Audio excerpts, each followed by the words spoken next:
Asalaamu calaykum waraxmatullaahi wabarakaatu. Runtii Facebooka xaalad xun ayaa ka taagan sida aad ciwaanka ka soo aragteen. Facebooka micnihii xaaladiisa ma fiicno. Waa ogeydeen Sharma Boy YouTube-kiisa maqaaxidiisa in hawada loo cuno. Maalmaha dambe ileen anigu waa iska mashquulsanaay social media war uma haynin. Ilaa dagaal kale ayaa meesha ka qarxay oo u dhaxeeya Nimca Joker iyo Daahir Cali Sow. Dagaalkaas ayaa social media ka qarxay. Awlad waxaa ogaay Sharma Boy iyo Daahir Cali Sow.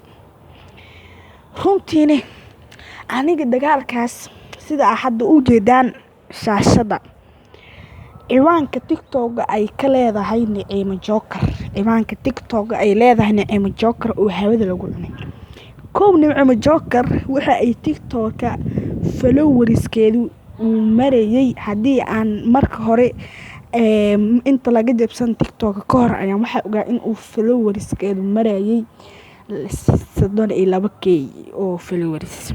Haddana sida aad ka aragtaan TikTok wuxuu marayaa followerskeeda eber. Meeshaas calaamadda waa eber. Followers ayuu hadda marayaa.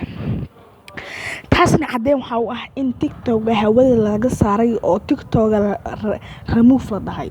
TikTok dan hawada ayaa laga saaray, remove ayaa la dhahay. Postigan uu Daahir Cali Sow uu soo dhigay Facebookiisa waxay tahay xaalku waa saas tacsi ayaa iga gaarsiiya. Wuxuu hadalkaas ula jeedaa Nimca Joker. Wuxuu yiri xaalkeedu waa saas ee tacsi iga gaarsiiya.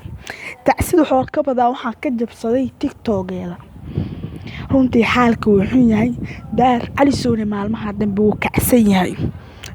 Shiin Culi ayaa TikTok waxa ku arkay dahay inuu la fahmay meesha kala ordo. Habqleysa group waxa la dhahay gacana u taagay. Habqleysa group gacana u taagay. Haddii ay Shiin Culi iyo Kabtan Ayub ee kabahooda ka carareen aniga maxaa sugeynaa? Waa inaa kabaheen kala cararnaa meesha. Kabahooda ee kala carareen meesha. Maxaa sugeynaa marka aniga? Kabahena kala cararna meesha ilaa habqleysa group ma loo gali karay. Social media iyaga afgami ku haasarabay. Facebook dadka dar cabsi qalqal lagu jiro. Dad waxay soo dhigaan waxay dhahayeen habqleysa group afgambi ku haasataa Facebook iyo YouTube-ka.